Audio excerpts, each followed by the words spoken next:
HQ presents Keep Her Close by M.J. Ford. Read by Joan Walker. Chapter 1. Wednesday. Dr. Forster kept a box of tissues on the table, and for the last 5 weeks Detective Joe Masters had managed not to reach for a single one. It had become a point of principle during their sessions, a way of telling herself she was above all this.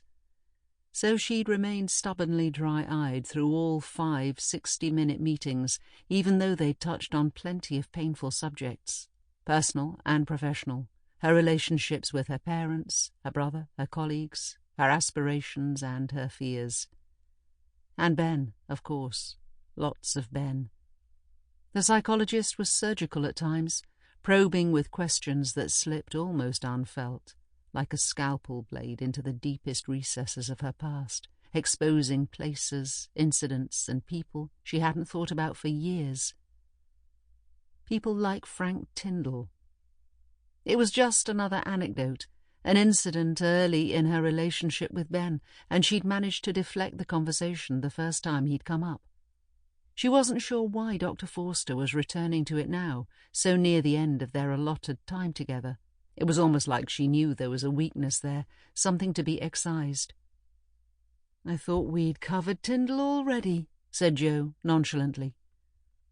"Not really," said Dr. Forster. She checked back through the pad of notes on her lap.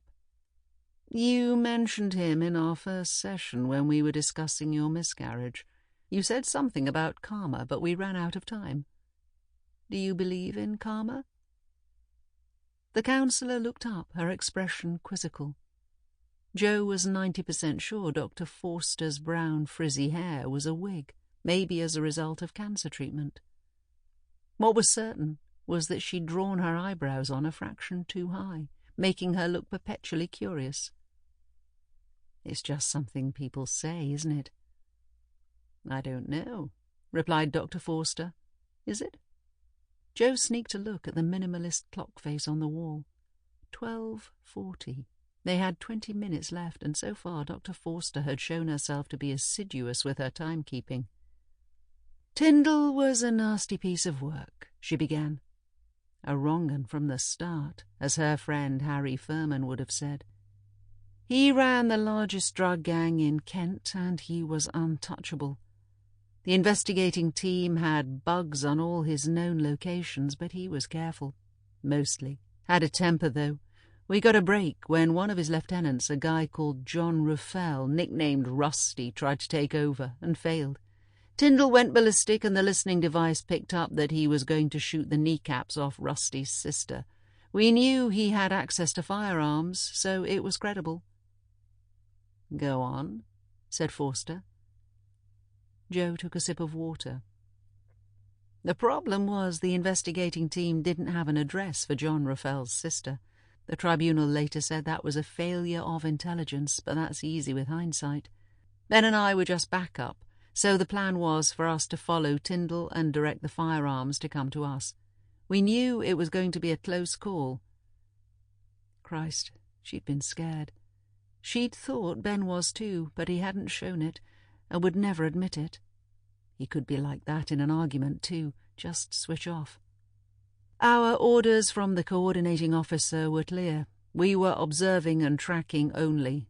Now there was a gun in the equation. Anything more was deemed an unnecessary risk. Ben knew it too. He didn't believe in heroes." It came back to her in spikes of adrenaline that made her skin tingle. From the moment they'd been in pursuit, she'd been thinking about the end game. What would they do if the firearms didn't get there in time? If Tyndall reached Joanne Ruffell's address first? How could they stop him? Tyndall must have made us for police, even in plain clothes, because suddenly he detoured, pulled a U-turn through traffic and sped off the other way. We followed.